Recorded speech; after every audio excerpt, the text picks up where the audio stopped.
Olá, irmãos, bom dia. Seja bem-vindo a mais um culto da Missão Paixão e Compaixão. Gostaria de compartilhar com você uma passagem da Bíblia que se encontra em Salmo 103. Dê louvores ao Senhor, ó minha alma, todo o meu ser louve o seu santo nome. Louve ao Senhor, ó minha alma, e não se esqueça de nenhuma das suas bênçãos. Ele perdoa todos os meus pecados e cura todas as minhas doenças. Ele salva a minha vida de perigos mortais e me cerca com amor fiel, e se interessa por mim com muita ternura. Ele enche a minha vida de coisas boas. A minha juventude se renova como uma águia. O Senhor faz justiça e defende a causa dos explorados. Ele revelou a sua vontade a Moisés e mostrou grandes maravilhas ao povo de Israel. O Senhor é compassivo e misericordioso. Ele é muito paciente e cheio de boas intenções para com os homens. O Senhor não castiga o homem por toda a vida, e a sua ira não dura para sempre. Ele não nos dá o castigo que nossos pecados merecem, nem nos retribui conforme as nossas maldades. Pois como os céus se elevam acima da terra, assim é grande o seu amor por aqueles que o temem. Ele afasta de nós a nossa culpa pelo pecado, tanto quanto o Oriente está longe do Ocidente. Como um pai que ama e compreende seus filhos, assim o Senhor é bondoso e é compreensível com aqueles que os respeitam e lhe obedecem. Pois ele sabe bem que somos formados, sabe que somos pó. Sim, a nossa vida é curta como a erva, ela floresce como a flor do campo, que se vai quando sopra o vento e ninguém se lembra de que ela existiu e do lugar que ocupava. Mas o amor fiel do Senhor é de eternidade a eternidade para aqueles que o temem. A sua justiça se estende aos filhos e netos, com os que guardam a sua aliança e se lembram de pôr em prática os seus ensinos. O Senhor firmou o seu trono nos céus, e todas as coisas fazem parte do seu reino. Todos vocês, anjos poderosos, que obedecem ao Senhor e cumprem as suas ordens, louve ao Senhor. Cante ao Senhor todos os exércitos. Louve ao Senhor, vocês servos que fazem a sua vontade. Todas as suas obras espalhadas por todo o universo, louve ao Senhor. Eu também louvarei ao Senhor de todo o meu coração. Assim eu lhe convido para orar comigo nessa manhã. Senhor Deus e Pai, nós te louvamos, Pai. Nós te agradecemos por tudo o que tu fazes em nossas vidas. Nós queremos te pedir que cada vez mais o Senhor nos ajude a ter um coração mais próximo, Senhor, do teu. Que nossa alma, Senhor, louve ao teu nome. Que nosso ser nessa manhã, Senhor, louve ao teu nome, Pai. Nós te pedimos, Senhor, e te agradecemos nessa manhã. Amém.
Nós somos o Ministério Infantil. Aprendemos e acreditamos no Espírito Santo e na movimentação profética. Fundamentados na palavra desde os 2 anos até os 10 anos, nossos pilares são adoração e intercessão, como balões que sobem aos céus. Incentivadas a ouvir a voz de Deus, crianças geradas nesse tempo para esse tempo. Caminhamos na direção daquele que diz: deixai vir a mim os pequeninos. Que dia feliz! O Dia das Crianças é um dia para celebrar e agradecer a Deus pelas bênçãos que são vocês. Estamos muito felizes em estarmos juntos nessa caminhada. Cada um é muito especial para Deus e para nós. Vocês são nossa alegria e sei que Deus também se alegra muito em vê-los na casa dele. Eu deixo aqui um versículo especial que se encontra lá em Mateus 19,14, onde Jesus disse: deixem vir a mim as crianças e não os impeçam, pois o reino dos céus pertence aos que são semelhantes a eles. Lembre sempre de conversar com Deus em suas orações. Louvem e adorem a Ele sempre. Amamos muito vocês. Feliz Dia das Crianças! Olá, bom dia. Queria ler com você um texto que está lá em Mateus, no capítulo 7, versículo 12, que diz assim: tudo quanto, pois, quereis que os homens vos façam, fazei-o assim também a eles, porque esta é a lei e os profetas. Esse ensino ele está fundamentado na ética, mas na sua forma negativa. E ninguém, exceto Jesus, trouxe esse ensinamento, falou sobre isso de uma forma positiva. Muitas pessoas já falam, né? É comum nós ouvirmos: não façam aos outros o que você não quer que façam com você. Mas ninguém diz: faça com os outros aquilo que você gostaria que recebesse. Essa forma positiva, inclusive nós atribuímos a Jesus a forma negativa, mas nós lemos aqui que ele fala isso de uma maneira diferente. É importante nós atentarmos que essa forma negativa, ela envolve simplesmente não fazer certas coisas, não ter determinadas atitudes, evitar certas ações. E se fosse assim, seria de certa forma fácil, não diria fácil, mas nem tão difícil. Porque nós simplesmente poderíamos, é só não fazer. Mas Jesus está dizendo que tem uma diferença aqui, que não é só você se abster de fazer o mal, porque senão acaba que nós nos tornamos inúteis para os nossos semelhantes. Então, nós podemos satisfazer essa forma negativa de maneira perfeita, nos limitando à falta de ação. E com não fazer nada, a gente evita quebrar essa regra. E não foi isso que Jesus ensinou. Ele não quer que a gente simplesmente deixe de fazer algo. Ele nos incentiva, ele nos exorta a tomar uma atitude. É nisso que consiste a bondade cristã. Porque senão isso seria uma contradição nos ensinos que Jesus nos dá. Nós temos que exercer uma forma positiva e ativa com os nossos irmãos. Estabelecer essa regra como um novo princípio na nossa vida, que implica numa mudança de comportamento, uma mudança de mentalidade. Sabe, quem afirma que só satisfazer, amar a Deus, obedecer a Deus, é só não fazer o mal, tem uma atitude oposta àquilo que Jesus ensinou. Que na verdade o pensamento deve ser: eu devo fazer todo o bem que eu puder. Então procure estabelecer essa regra que Jesus deixou como uma norma na sua vida. Procure fazer tudo aquilo que está ao seu alcance para agir de maneira amável com os outros, da mesma maneira que você gostaria que fizesse com você. Da mesma maneira que hoje você espera que alguém faça. Tome uma atitude, dê um passo à frente e faça aquele bem que você gostaria de receber. É essa atitude, é essa mudança de mentalidade, é essa transformação que faz a diferença na vida do cristão. É essa transformação que o Espírito Santo faz na vida daquele que ama e obedece a Deus. E a única pessoa que pode fazer isso é justamente aquele que ama e quer obedecer aos mandamentos, quer obedecer e seguir os mesmos passos de Jesus. Então fica essa reflexão para nós hoje. Como que essa verdade afeta a sua atitude na comunidade hoje? Do que você sente falta no meio que você vive e como você pode suprir isso na sua vida e na vida de alguém. Mude o curso, silencie, observe, peça para o Espírito Santo falar no seu coração e mergulhe na verdade de Deus, para que, se essa é uma realidade, o fato de você se abster de relacionamentos, de serviço, e que isso mude, o Espírito Santo toque no seu coração, transforme e nos faça cada vez mais participantes na adoração, na generosidade, na cooperação, no serviço. E que sejamos abençoados cada vez que olhamos para um erro e podemos voltar atrás. Sabemos que esse é um grande passo e que o Senhor é que tem sustentado isso em nós. Seja você mesmo a mudança que você quer ver através do Espírito Santo. Tenho, depois dessa palavra, uns avisos para dar para você. O primeiro é que todas as quartas-feiras temos o nosso discipulado coletivo. Às 19h30 tem sido maravilhoso. Temos aprendido sobre a noiva de Cristo, sobre ser amigo do noivo. Então participa, vem aqui conosco, tem sido realmente muito bom. E o outro lembrete é sobre a obra de construção. Nós estamos a todo vapor. Em breve as salinhas já vão estar ativas, com uma estrutura melhor, ar-condicionado instalado para poder receber nossas crianças, para a gente poder começar a se ajeitar e se ajustar. E quero te agradecer, porque você tem sido um cooperador e te encorajar a continuar investindo nessa obra. Que Deus tenha abençoado tanto, tenha abençoado tantas vidas, tenha abençoado tantos jovens, e que nós vemos e sabemos que essa obra é dele, está firmada nele, e nós vamos continuar, vamos prosseguir firmes. Deus te abençoe, dê uma semana abençoada, que a palavra que nós vamos receber agora, sermos ministrados, ela encontre um solo fértil no seu coração. Deus te abençoe.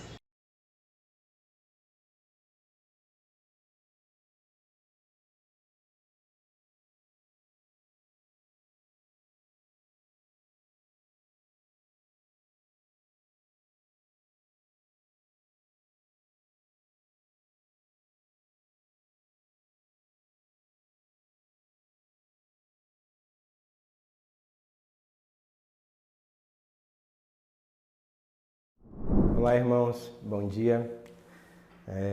Nós vamos dar continuidade à série de mensagens acerca dos fundamentos, né, para a nossa comunidade, para os irmãos. Então, nós vamos estar dando continuidade a esses fundamentos importantes para a nossa vida cristã e a nossa vida como igreja. E hoje a gente vai estar falando um pouquinho sobre a igreja e o povo de Deus, o que e quem.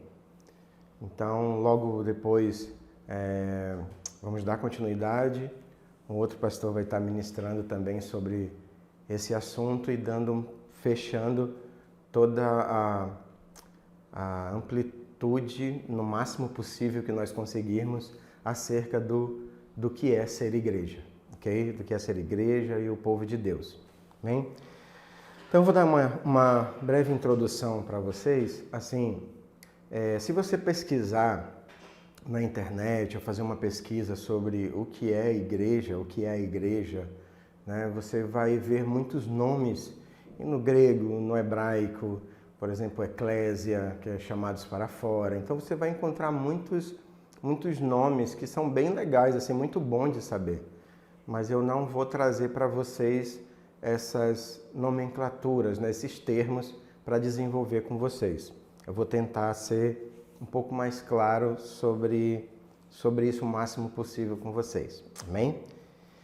Então, a primeira coisa que eu quero trazer, uma coisa simples, a igreja, ela é a união de todos aqueles que foram chamados por Deus, pela ação do Espírito Santo, que creram que Jesus Cristo é o Filho de Deus enviado ao mundo para redimir os seus pecados. Então, simples é a união, é esse ajuntamento de todos aqueles que foram chamados por Deus, de todos aqueles que foram eleitos por Deus. Ou seja, quando Cristo fala que aqueles a quem o Pai me deu, né?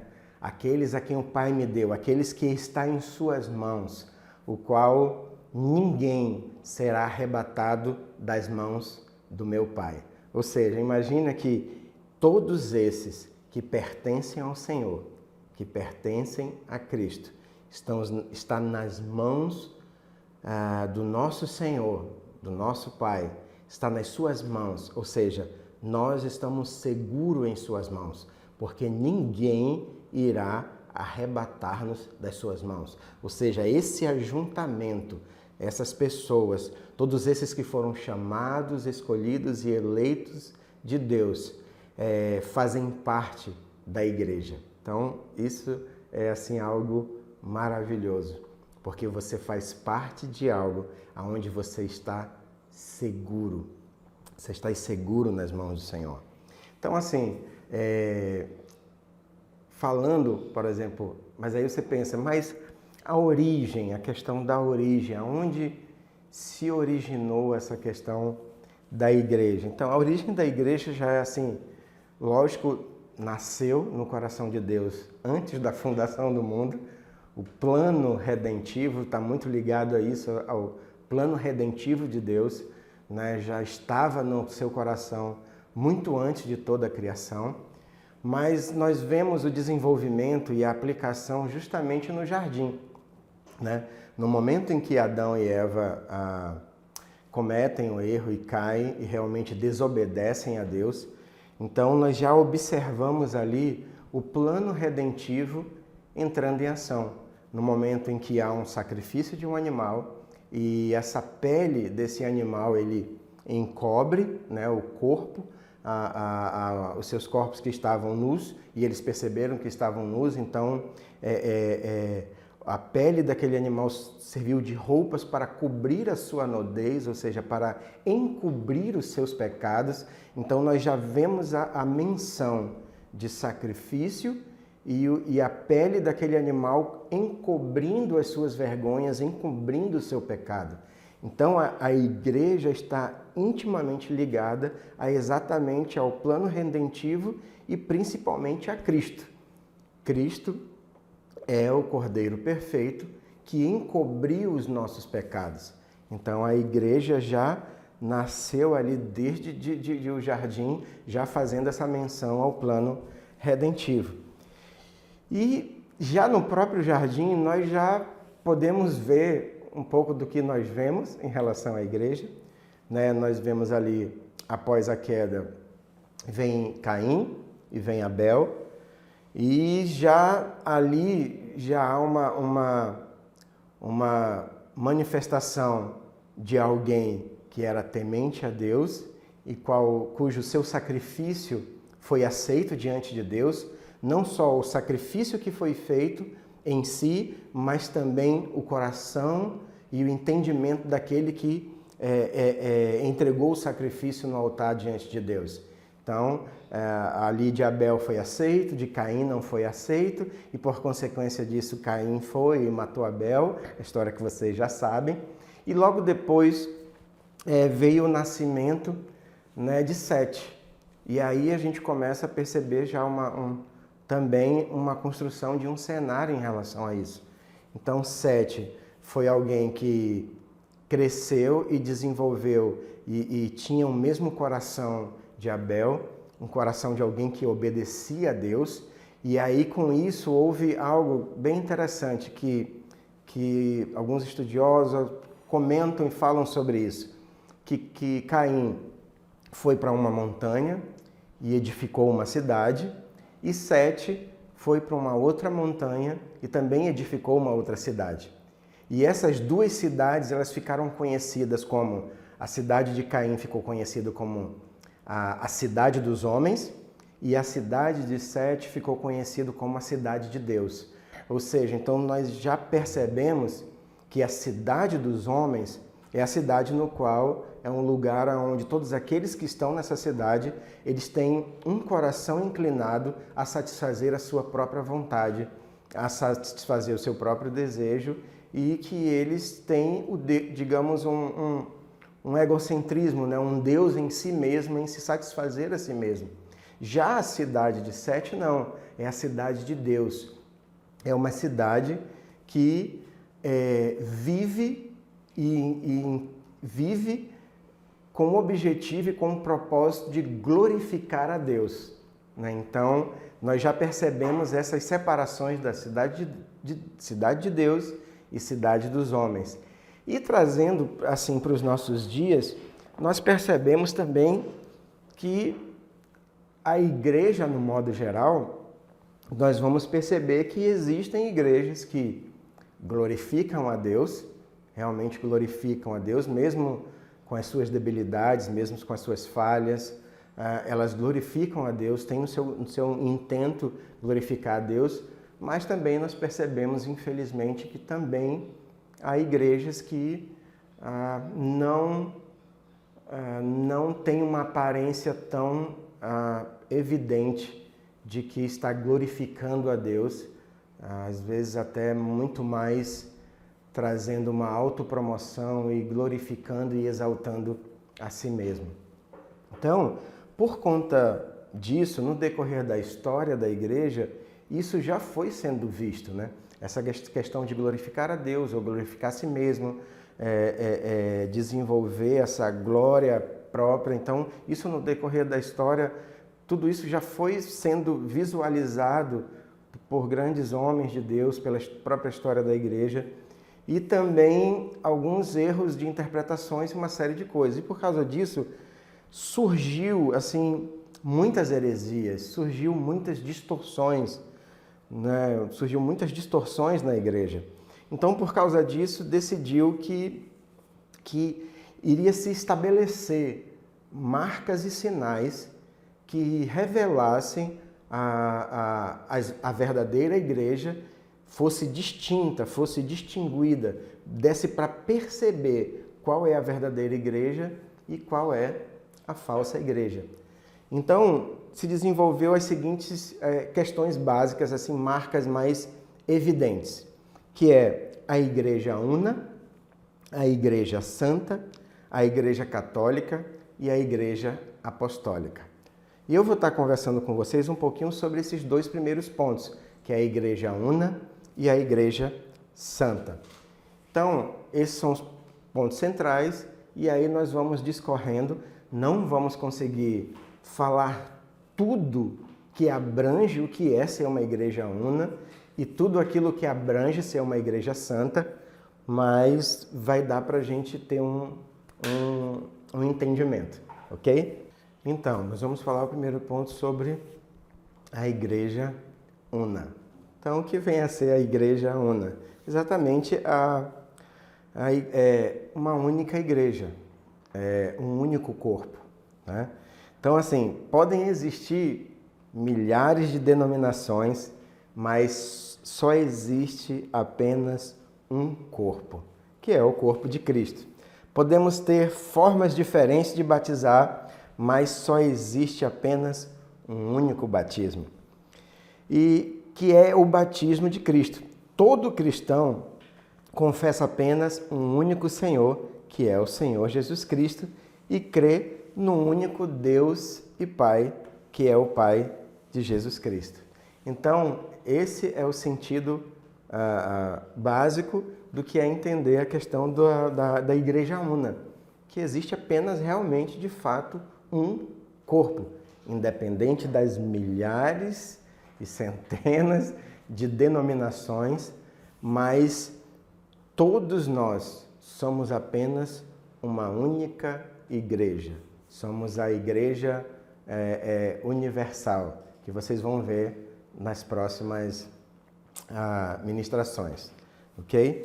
Então, a igreja, ela é de Cristo. Existe para Cristo e será no final julgada por Cristo. Cristo é o princípio e a norma da igreja. Não estamos nela porque gostamos, mas porque fomos salvos por Cristo, batizados em Cristo, para dentro do corpo de Cristo. Essa é a igreja una, a igreja da comunhão. Então, nós fomos resgatados por Cristo, fomos redimidos por Cristo, nós fomos literalmente inseridos em seu corpo.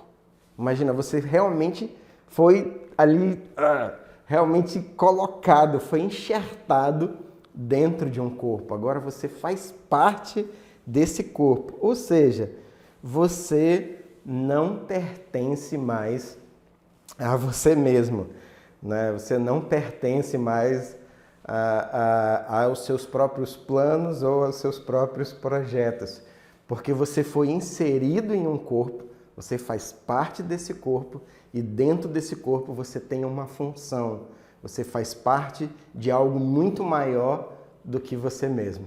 Então, nós somos enxertados, nós somos inseridos nesse corpo. E isso é algo muito, digamos, místico, mas ao mesmo tempo muito belo de perceber como nós estamos inseridos nesse corpo, né? Então, Bonhoeffer fala o seguinte: nossa comunhão não pode ser baseado naquilo que a pessoa é em si, em sua espiritualidade e piedade. Nossa comunhão fraterna consiste unicamente no que Cristo fez por cada um de nós. Então, é exatamente isso, é o que Cristo fez por nós, é o que unicamente Ele fez. Ele nos enxertou nele, Ele nos colocou nele, agora fazemos parte desse corpo, né? Então é isso, e é isso, não é só assim apenas o início, é como se no decorrer do tempo algo fosse sendo acrescentado a essa comunhão, mas assim será para todo o futuro, em toda a eternidade. Então, logo, porque nós estamos enxertados, nós somos inseridos nesse corpo, não existe a menor possibilidade de nós sermos desconectados desse corpo. Como eu falei no início, nós estamos seguros na mão de Deus, né? A igreja é justamente aquilo que Cristo falou. Aqueles a quem o Senhor me deu, aqueles quem o Senhor me deu, que estão em suas mãos, ninguém poderá arrebatar das suas mãos. Ou seja, esses que foram chamados, esses que foram escolhidos, que estão na mão do Senhor, aquele que Jesus diz, aquele que o Senhor me deu, aquele que tu me destes. Então, estamos seguros como noiva, estamos seguros nesse corpo. Mas existe todo lógico, um papel em tudo isso, mas nós não podemos ser desconectados desse corpo, não podemos ser divididos.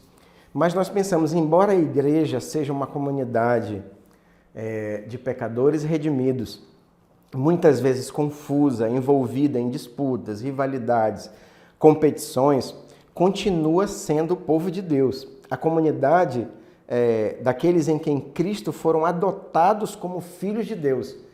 Então, mesmo diante das imperfeições, mesmo diante de sermos pecadores redimidos, ainda assim fazemos parte desse corpo e fomos inseridos e estamos seguros.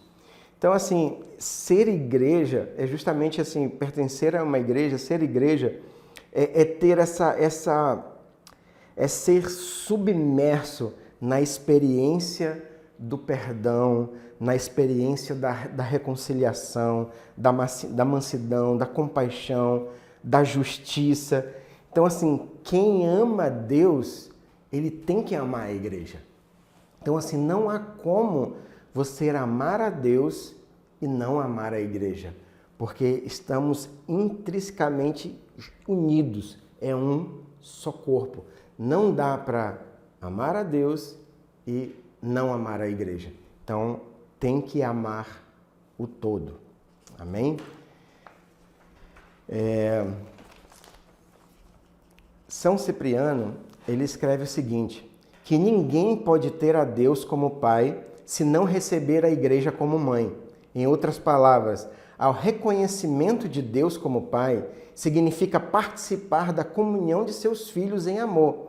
A salvação é pessoal, mas não individual. Ou seja, a conversão é a transformação do indivíduo em pessoa, do ser solitário ao ser comunitário.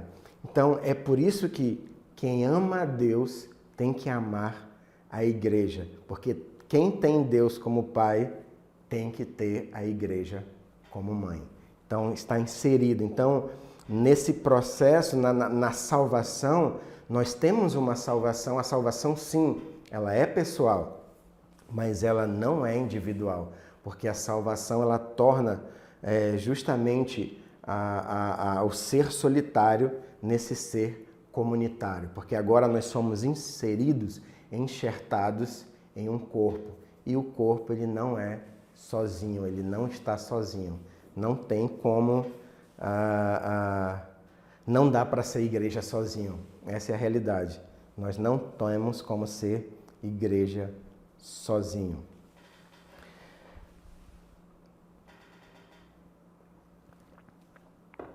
Mas como crer na igreja, né? Como crer nessa igreja que é uma comunidade de pecadores, uma comunidade de pessoas infiéis, injustas, fofoqueiras, maledicentes, intolerantes, maliciosas, inconstantes, mentirosos, falsos, hipócritas, lugar onde o amor é condicional, o perdão é negociado, a paciência é limitada, a aceitação somente entre iguais. Como é possível crer nessas duas realidades tão distintas, né? De você perceber essa realidade tão incrível e tão bela do ser igreja, do Cristo, o cabeça, né? Tão assim, e ao mesmo tempo nós olhamos para a igreja e vemos assim, essa realidade de que não é algo muito belo de se olhar. Essas imperfeições, elas não são muito belas de se olhar. Mas nós precisamos crer em Deus, né, e crer na igreja, mesmo diante dessas imperfeições. Nós olhamos para Deus e Deus é perfeito. Nós sabemos da perfeição de Deus, mas Deus, Cristo, Ele é o cabeça dessa igreja. Ele é o cabeça dessa igreja. Então, crer em Deus e na igreja não significa que ambos tenham a mesma natureza, mas que ambos fazem parte do mesmo propósito. Então, é por isso que nós precisamos crer em Deus e crer na igreja, porque não tem a mesma natureza, né? A igreja, sim, nasceu no Senhor, mas o Senhor nasceu em quê? Então, o Senhor não tem uma origem. Então, a sua natureza, ela é completamente distinta, completamente diferente. Mas, ao mesmo tempo, nós estamos unidos. Então, o que é importante é sabermos que nós fazemos parte, Deus e a igreja faz parte desse mesmo propósito, de um mesmo plano, de uma mesma história, que é a história da redenção, é a história da consumação. Então, nós estamos inseridos, envolvidos no desenvolvimento dessa história, desse plano que vai se culminar ali na consumação. Então, Deus e a igreja estão juntos, envolvidos nesse projeto, nesse plano que vai finalizar de uma forma gloriosa. Então, nós estamos envolvidos em tudo isso. Amém? Então, assim, uma coisa que a gente precisa perceber e assim, para que você creia na questão da unidade da igreja, como a igreja é única, é que a unidade da igreja, ela não é uma conquista humana, mas é uma dádiva divina. Então, assim, você vai ver muitos momentos a igreja tentando produzir uma unidade, tentando juntar várias denominações, tentando fazer reuniões ecumênicas e uma série de coisas na tentativa de tentar gerar uma unidade. Mas a realidade é que a unidade ela já existe, porque ela é uma unidade divina. Ela não nasceu na intenção humana ou uma conquista humana. Não, ela já existe em Deus. Ela é uma dádiva divina. Amém? Não somos nós que criamos a unidade da igreja. Cristo já a criou. Precisamos compreender melhor e mais profundamente o que Cristo já realizou e viver dignamente essa realidade para dentro da qual Ele nos chama. Quando compreendemos o que já foi feito, a resposta mais óbvia do povo de Deus é a unidade. Foi por isso que Paulo nos exorta a um esforço diligente para preservar a unidade do Espírito Santo, que é o vínculo da paz. Então, a unidade da igreja, ela é algo transcendente à nossa mente. Nós não conseguimos, com a nossa mente, a gente não consegue, às vezes, perceber essa unidade universal. Isso que nos une, isso que nos torna únicos, que nos torna um único corpo. Então, é algo que às vezes é difícil de entendermos por causa dessas imperfeições, dessas situações de divergências, mas naquilo que é essencial, nós estamos unidos. Cristo é o cabeça, Ele é quem nos une, Ele é o divino, é Ele quem une a sua igreja. Não somos nós que vamos produzir essa unidade. Eu vi uma vez um slogan de uma determinada evento, né, de uma igreja, que era aperfeiçoando a unidade na igreja. Bem, não dá para aperfeiçoar aquilo que não tem. Ou você tem, ou você não tem. Né? Então, assim, a realidade é que já existe a unidade da igreja. O que nós vamos fazer é zelar através do vínculo da paz, manter viva essa unidade, até que isso se torne uma realidade ainda mais forte no nosso coração, esse entendimento de que nós estamos unidos em Cristo, em que as diferenças não revelam uma divisão, mas em pensamentos diferentes, mas na verdade nós estamos unidos naquilo que é essencial. Amém? Então, a harmonia multiforme da igreja, ela está no fato de que toda diversidade cumpre o seu papel específico dentro do corpo vivo de Cristo. Essa é uma das facetas da obra do Espírito Santo na igreja. Você vai ver em 1 Coríntios 12, 4, 12, do 12 ao 14. Então, assim, é justamente isso. A igreja, pelo poder do Espírito Santo, nós temos essa multiforme manifestação, essa multiforme graça, essa multiforme, às vezes, até maneira de pensar. Então, isso não é uma divisão, muito pelo contrário. Na igreja há exatamente em alguns pontos, a igualdade e, em alguns momentos, diferença. Mas isso não nos impede que nós consigamos conviver conjuntamente com isso.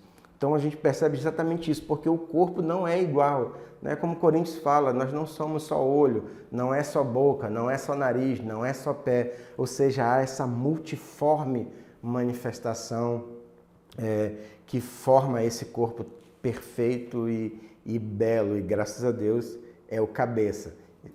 Estamos nesse processo de aperfeiçoamento até que se torne essa realidade da perfeição do corpo de Cristo futura, né?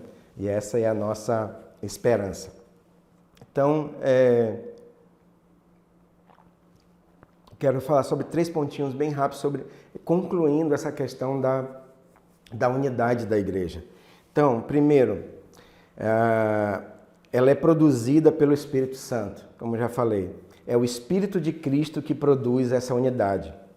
Então, em Efésios 4:3 diz, esforçando-vos diligentemente por preservar essa unidade do Espírito no vínculo da paz. Então, esse é o primeiro ponto. Entenda que é o Espírito Santo, que é Cristo que produz essa unidade. A segunda é que é uma unidade essencial, é uma unidade entre aqueles que nasceram de novo e que receberam a palavra e a guardaram.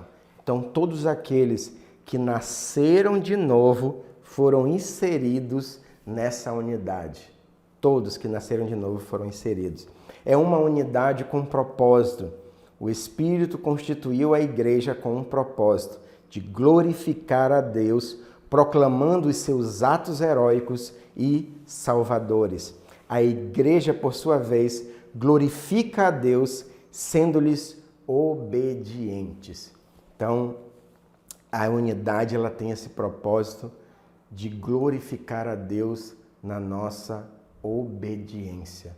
Eu acho que a maneira mais forte, eu acho que mais clara e evidente de uma igreja que glorifica a Deus é uma igreja que obedece. A evidência de cristãos que glorificam a Deus é cristãos que obedecem a sua palavra, que obedecem a sua voz, que obedecem o seu comando. Então existem muitas pessoas que dizem, estou aqui, usa a minha vida, faz isso, poxa, tá. Mas a realidade é que nós não conseguimos às vezes visualizar e perceber essa obediência real em relação a Cristo. Então, essa é uma... Busque isso, sabe? Eu acho que nós precisamos perceber esse ponto crucial da nossa vida cristã, essa vida de obediência à sua palavra. Mesmo que você talvez não consiga, assim como nós como igreja não conseguimos na sua plenitude, na sua totalidade, mas nós estamos buscando com o coração ser o mais obediente possível, mesmo com as nossas imperfeições, mas busque ser obediente a Deus. Amém? Bem, irmãos, então assim, esse segundo ponto, essa segunda marca, na verdade, né, esse segundo sinal, é justamente a igreja é santa. E para nós é bem difícil, principalmente devido à referência de que nós temos de santidade.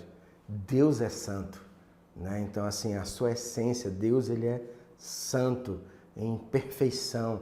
Então, nós temos mais ou menos um entendimento do que é o ser santo, do que é a santidade de Deus. Então, quando nós fazemos um comparativo em relação à igreja, é algo conflitante, né? Algo assim, gritante de diferença. Mas a nossa esperança é justamente porque nós estamos inseridos em Cristo e Ele é santo. Então, mesmo quando nós estamos olhando para a igreja e vemos tantos pecadores, né? Como eu, como você, como Paulo dizia, né? O qual eu sou um dos principais pecadores, né? E, então a gente realmente fica, percebe esse paradoxo da igreja que é santa, mas ao mesmo tempo você percebe tantas imperfeições. Então a igreja ela é santa e pecadora, né? Este é um dos paradoxos da igreja. Com isso, não queremos dizer que a igreja santa seja apenas uma abstração da nossa mente e que a igreja pecadora seja de fato uma única realidade na história. Não, a santidade e a pecaminosidade fazem parte da vida da igreja, não simplesmente como ideal, mas como algo que é real e concreto. Então, entenda, hoje existe essa realidade, e é real, é concreto de que existe essas imperfeições, é real que existem pecadores. Nós conhecemos um pouco das nossas vidas, né? Nós conhecemos um pouco da realidade do ambiente que estamos inseridos, seja a igreja local ou a igreja universal mesmo, a igreja no mundo. Então, nós sabemos das imperfeições, mas mesmo assim, isso não é o ideal, mas também não é a realidade última. Nós não chegamos ainda no momento da realidade última. E é esse momento em que nós mais esperamos. Então Calvino ele fala o seguinte: o Senhor trabalha dia após dia para eliminar as rugas e as manchas da igreja, mas ainda não é perfeito. Portanto, é santa no sentido de que diariamente cresce e fortalece em santidade, progride, mas ainda não chegou lá. Então, nós estamos nesse processo e nós como noiva, nós estamos seguros e o próprio Cristo ele está empenhado em nos ajudar nesse processo de aperfeiçoamento, de santificação, de crescimento, até chegarmos um dia à estatura perfeita. Hoje nós estamos naquele momento do já e ainda não, né? Em parte conhecemos, em parte profetizamos, mas quando vier o que é perfeito, tudo que é em parte será aniquilado. Ou seja, quando nós estivermos diante dele, nós seremos, né, semelhantes a ele. Então, essa é a beleza e a esperança dessa realidade que de fato será a realidade última, a realidade que é assim certeza. Quando nós precisamos entender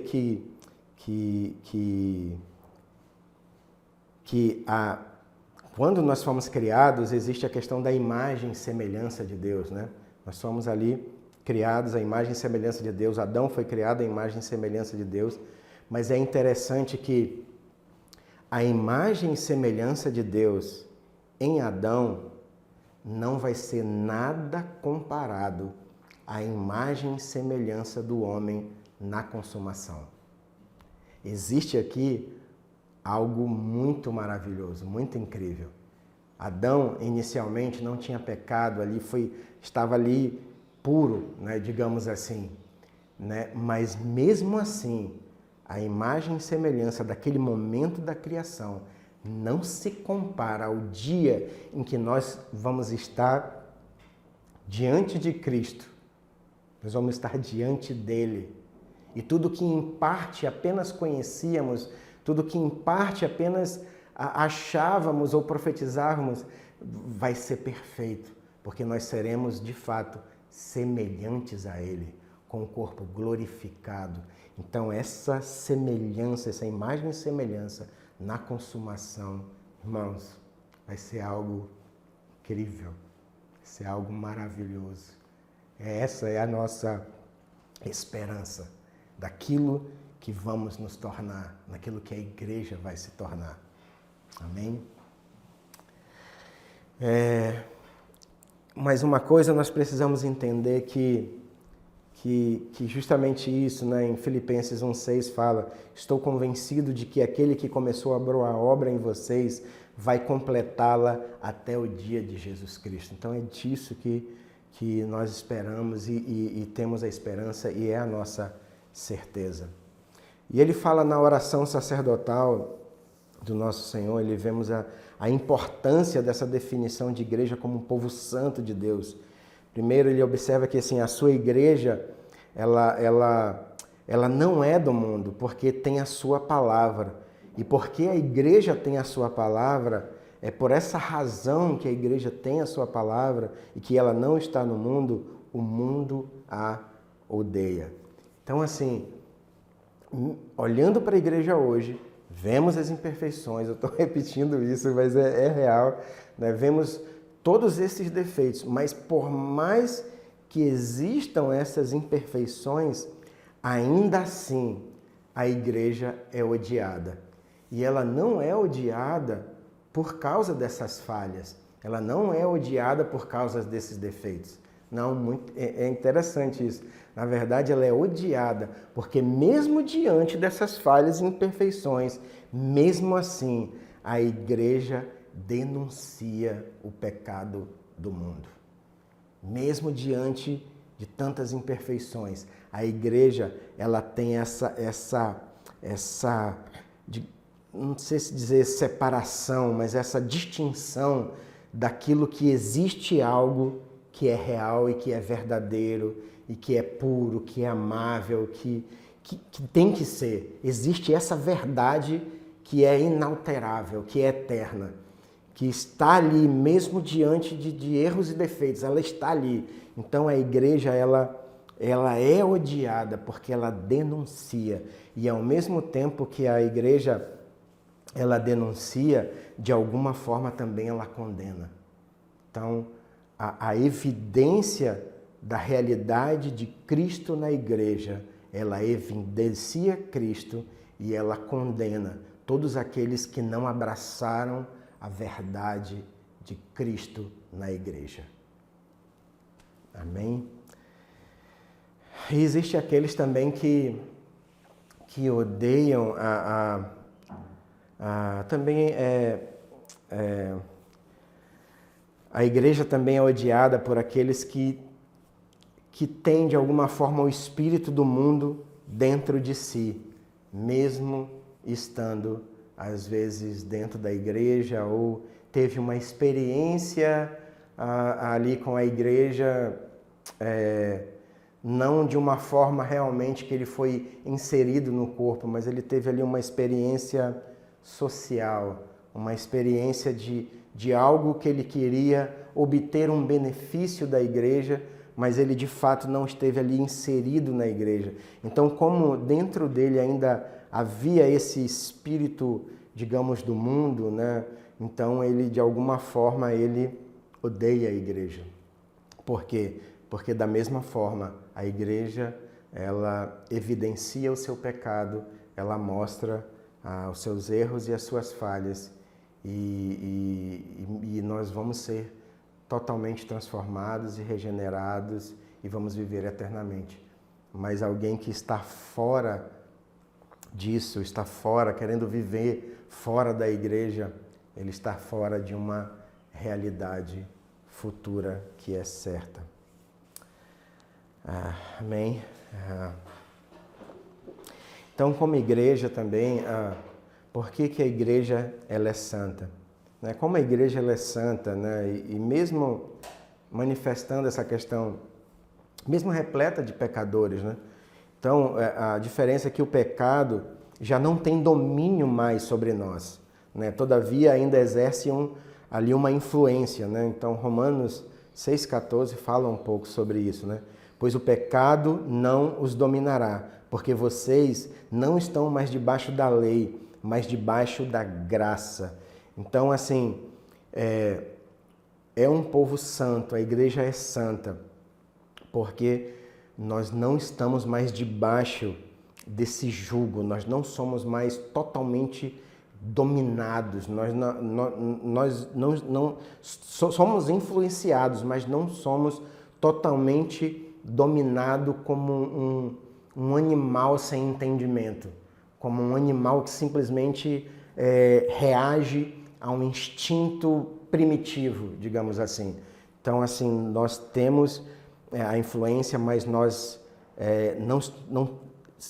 não temos, o pecado não tem esse domínio a ponto de tirar todo o entendimento. Por quê? Porque o Espírito Santo, quando ele entrou em nossas vidas, quando nós fomos resgatados, nós tivemos primeiro nós fomos retirados desse lamaçal e nós tivemos a nossa vista, as escamas dos nossos olhos caíram, os nossos ouvidos foram destampados.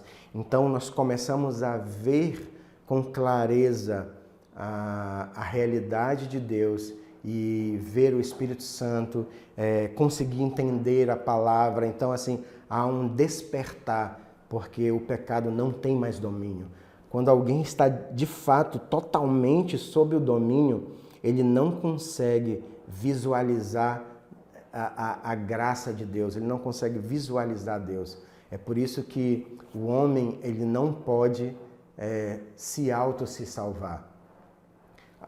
O homem só é possível ele perceber Deus ou ter a atitude, digamos, de levantar a mão e dizer que vai servir ao Senhor, porque antes disso o próprio Espírito trouxe um despertar, aqueceu o seu coração, libertou o seu coração, tirou ele exatamente de um lugar onde ele não tinha possibilidade de enxergar e ver. Então é por isso que não estamos mais sobre domínio total. Existe a influência, a consequência da queda, mas não o domínio total. Amém?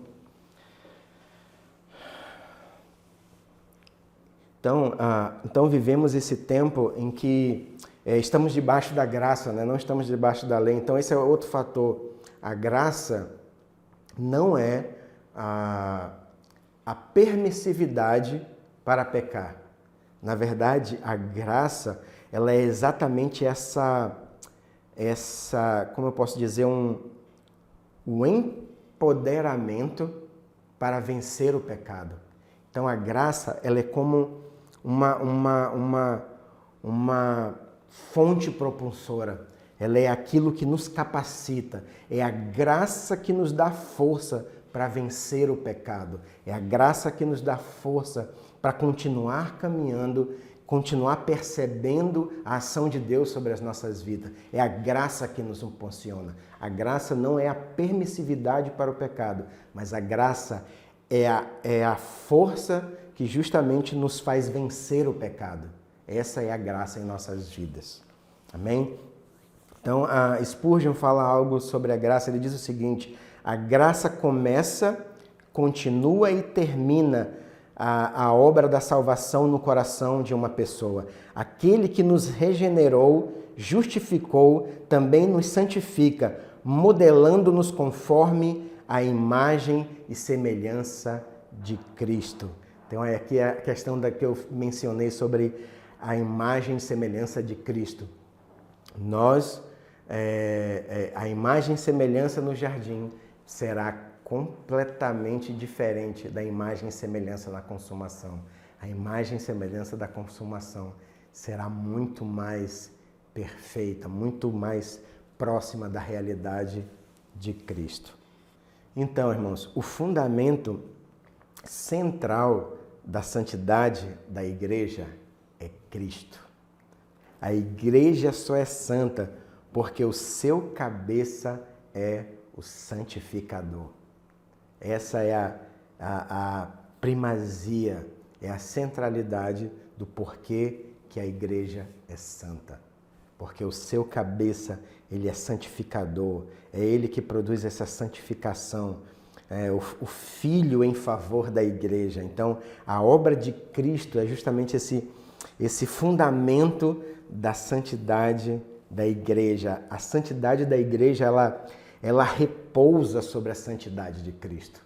Ela está segura ali na santidade de Cristo, no valor eterno do seu merecimento, né? Então, assim, a eternidade do valor do sacrifício de Cristo é decorrente da dignidade daquele que se ofereceu a si mesmo por nós. Então, Cristo é o cabeça, Cristo é santo e nós estamos unidos, nós somos enxertados nesse corpo. Então, o cabeça, ele vai santificar todo o corpo. É o cabeça que vai trazer toda a dignidade à sua noiva, é o cabeça que vai trazer todo esse modelamento à sua noiva.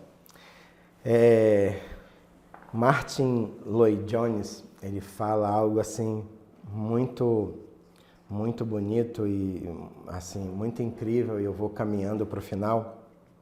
Ele diz o seguinte: aqui está a igreja em seus farrapos, em sua imundície e beleza. Cristo morreu por ela, salvou-a da condenação. Ele a toma de onde estava separada para si. Ela é removida do mundo para a posição especial como a igreja deve ocupar. Enquanto a igreja caminha nesse mundo de pecado e vergonha, ela se suja de lama e lodo. Portanto, a todos os produtos de limpeza são incapazes de remover essas manchas e nódoas. A igreja não não é limpa aqui, não é pura aqui. Embora esteja sendo purificada, ainda há muitas manchas nela. Entretanto, quando ela chegar àquele estado de glória e glorificação, ficará sem uma única mancha. Ficará sem uma única mancha. Não haverá nódoa alguma nela. Quando ele a apresentar a si mesmo, com todos os principados e poderes e com todas todas as compactas fileiras de potestades celestes, e completar esta coisa maravilhosa e sondá-la e examiná-la, não haverá nenhuma mácula, nenhuma nódoa. O exame mais cuidadoso não será capaz de detectar a menor partícula de indignidade ou pecado. Uau! Isso é assim... O exame mais cuidadoso não vai encontrar nenhuma partícula de indignidade. Nenhuma. Será uma igreja completamente digna de seu noivo, digna do casamento, digna dessa consumação que será o casamento, esse momento em que estaremos juntos eternamente e teremos a experiência eterna de estarmos com Ele. Amém? Eu quero finalizar essa mensagem fazendo a oração, a leitura do credo apostólico para vocês, que é justamente aquilo que foi... vários credos foram criados exatamente para estabelecer esses sinais e marcas da igreja. E eu quero ler com vocês, orar com vocês. Creio em Deus Pai Todo-Poderoso, Criador do céu e da terra. Creio em Jesus Cristo, seu único Filho, nosso Senhor, o qual foi concebido por obra do Espírito Santo, nasceu da Virgem Maria, padeceu sob o poder de Pôncio Pilatos, foi crucificado, morto e sepultado, ressurgiu dos mortos ao terceiro dia, subiu ao céu e está sentado à direita de Deus Pai Todo-Poderoso, de onde há de vir para julgar os vivos e os mortos. Creio no Espírito Santo, na Santa Igreja Universal, na comunhão dos santos, na remissão dos pecados, na ressurreição do corpo, na vida eterna. Amém. Deus, obrigado, Pai. Obrigado, Deus, pela Tua vida, pela Tua morte. Obrigado, Deus, porque o Senhor nos enxertou em Ti. O Senhor nos inseriu na Sua vida. O Senhor nos transportou para a Sua história. O Senhor nos transportou para a Sua realidade. O Senhor nos tirou, nos transportou do reino das trevas e nos trouxe para o reino do Seu maravilhoso amor, que está em Ti, ligado em Ti, conectado em Ti, seguro em Tuas mãos, Pai. Muito obrigado, Deus. Em nome de Jesus. Amém. Deus abençoe, irmãos.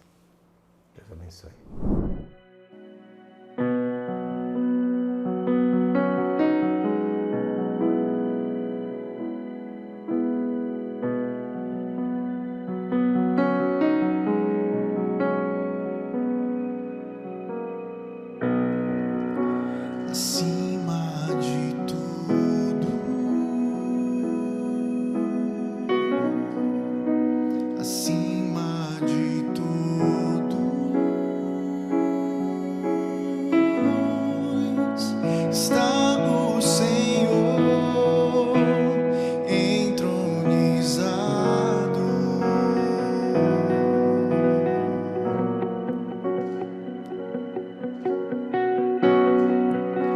os anjos e os homens,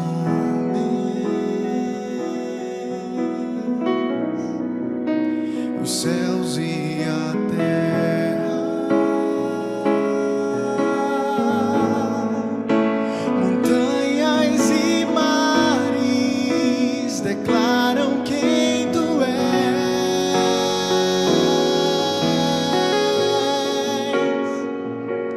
Tu és Senhor e Rei,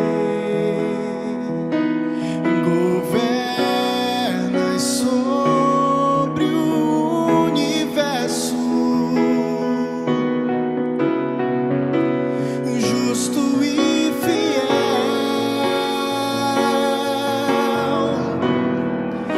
vestido de glória e poder, coroado estás, para sempre reinarás, prostrados aos teus pés, erguemos o teu santo nome em adoração.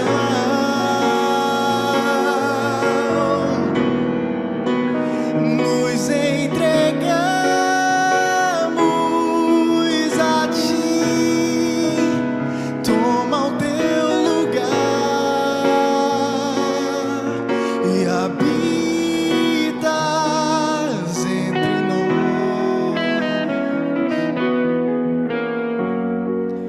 ó Santo